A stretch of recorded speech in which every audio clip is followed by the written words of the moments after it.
వార్ధా తుఫాన్ ముంచుకొస్తోంది. తీవ్ర తుఫాన్గా మారిన వార్ధా కోస్తా తీరం వైపు దూసుకొస్తోంది. నెల్లూరుకు 710 కిలోమీటర్ల దూరంలో కేంద్రీకృతమైంది. ఈ తుఫాను ముప్పును ఎదుర్కొనేందుకు ఏపీ ప్రభుత్వం అప్రమత్తమైంది.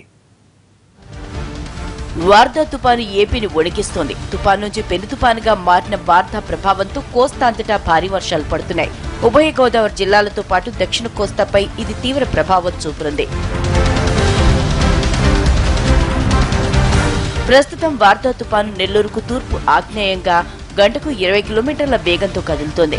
చెన్నై, ఒంగోలు మధ్య కావలి, బిట్రగుంట సమీపంలో రేపు రాత్రికి ఇది తీరం దాటే అవకాశం ఉంది. అయితే తీరాన్ని దాటకముందే దీని తీవ్రత కాస్త తగ్గొచ్చని అధికారులు అంచనా వేస్తున్నారు. తుపాను ప్రభావంతో ఈ రాత్రి నుంచి కోస్తాలో భారీ నుంచి అతి భారీ వర్షాలు కురిసే అవకాశం ఉంది.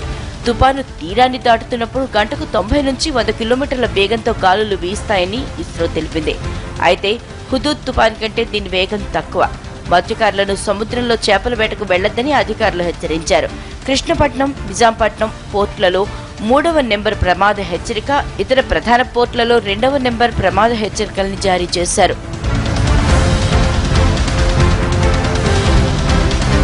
తుపాను పరిస్థితులపై ఏపీ సీఎం చంద్రబాబు అధికారులతో కమాండ్ కమ్యూనికేషన్ సెంటర్ నుంచి సమీక్ష నిర్వహించారు. కృష్ణా, గుంటూరు, ప్రకాశం, చిత్తూరు, నెల్లూరు, అనంతపురం జిల్లాల కలెక్టర్లు ఇందులో పాల్గొన్నారు. అధికారులు అప్రమత్తంగా ఉండాలని బాబు ఆదేశించారు.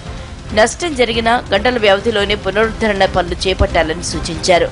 తుపాను ప్రభావిత ప్రాంతాల్లో అధికారులెవరూ బాధ్యతారాహిత్యంగా ఉండొద్దని, ముఖ్యంగా తుపాను తీరం దాటే నెల్లూరు జిల్లాలో మరింత అప్రమత్తంగా ఉండాలని హెచ్చరించారు.